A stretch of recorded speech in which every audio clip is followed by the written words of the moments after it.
Bismillahirrahmanirrahim. Assalamualaikum warahmatullahi wabarakatuh. Alhamdulillah wassalatu wassalamu ala Rasulillah wa ba'du. Pemirsa sekalian, kita masih bersama dengan kitab Mukhtasar Targhib wa Tarhib, buah karya dari Al-Imam Ibnu Hajar rahimahullahu taala. Insyaallah pada video kali ini kita akan membacakan hadis 17, 18 dan 19.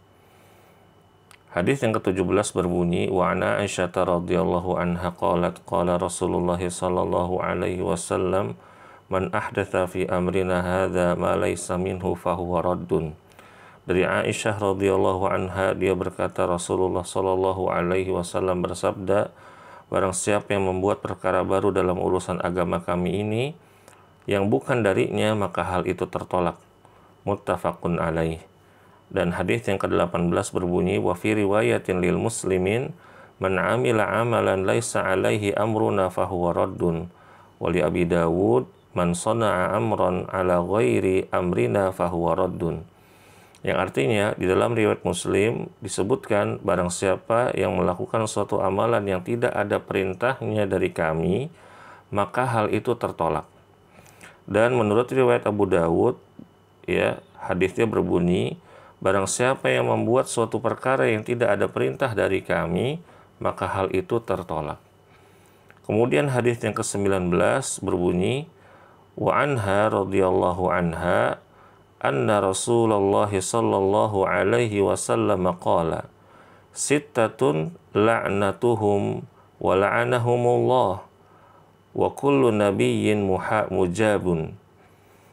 Az-zaidu fi kitabillah wal mukadzibu biqadarillah wal mutasallitu ala ummati bil jabaruti liyudhilla man a'azzallah wa yu'izza man adallallah wal mustahillu hurmatallah wal mustahillu min itrati ma harramallahu wa tariku lisunnati. Yang artinya dari Aisyah radhiyallahu anha, Rasulullah sallallahu alaihi wasallam bersabda, 6 golongan yang aku melaknat mereka dan Allah pun melaknat mereka, serta setiap nabi yang dikabulkan doanya. Yang pertama adalah orang yang menambah di dalam kitabullah, yang kedua orang yang mendustakan takdir Allah, yang ketiga orang yang menguasai umatku dengan pemaksaan untuk menghinakan orang yang Allah muliakan dan memuliakan orang yang Allah hinakan. Kemudian orang yang menghalalkan apa yang diharamkan Allah, orang yang meminta kehalalan dari kerabatku sesuatu yang diharamkan oleh Allah, serta orang yang meninggalkan as-sunnah. Hadis riwayat At-Tabrani dan dinilai sahih oleh Ibnu Hibban dan Al-Hakim. Maksud dari kata itrati, yakni artinya adalah kerabat terdekatnya Nabi Shallallahu Alaihi Wasallam, ini dari jalur Bani Abdul Muttalib, dan dikatakan mereka adalah ahlul bait atau keluarga dekatnya, yaitu anak-anak beliau seperti Ali dan anak-anaknya, dan dikatakan mereka adalah kerabat dekat dan jauh. Nah, di sini kita akan ambil pelajaran. Yang pertama, tercelanya bid'ah dalam beragama, baik itu dalam akidah ataupun dalam ibadah. Lalu yang kedua, setiap akidah dan ibadah yang dibangun di atas kebid'ahan akan ditolak oleh Allah Subhanahu wa taala. Maksudnya tidak dihitung sebagai kebaikan dan tidak mendapatkan pahala. Justru mereka mendapatkan laknat dari Allah taala dan Nabi Muhammad sallallahu alaihi wasallam. Lalu yang ketiga, syarat diterimanya ibadah adalah ikhlas dan mengikuti contoh dari Nabi Muhammad sallallahu alaihi wasallam, yaitu dengan cara ittiba.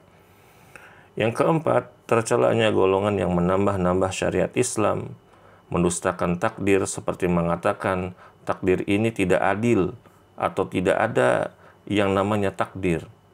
Kemudian pemimpin yang memimpin dengan tirani atau sewenang-wenang, dan dengan sebab itu dia menghinakan orang-orang yang lurus dan soleh dan memuliakan orang-orang yang fajir lagi bodoh. Kemudian orang-orang yang menghalalkan apa yang telah Allah haramkan dan sebaliknya. Kemudian orang-orang yang meminta syafaat atau pertolongan dari kalangan ahlul bait yang mengamalkan sunnah Nabi dan menjalankan syariatnya agar dibebaskan dari hukum had atau melegalkan sesuatu yang ilegal dalam agama, dan orang-orang yang meninggalkan sunnah-sunnah atau jalan hidup Nabi Muhammad Sallallahu Alaihi Wasallam atau hadis-hadis Nabi Muhammad Sallallahu Alaihi Wasallam. Demikian, semoga bermanfaat. Wabillahi taufiq wal hidayah. Wassalamualaikum warahmatullahi wabarakatuh.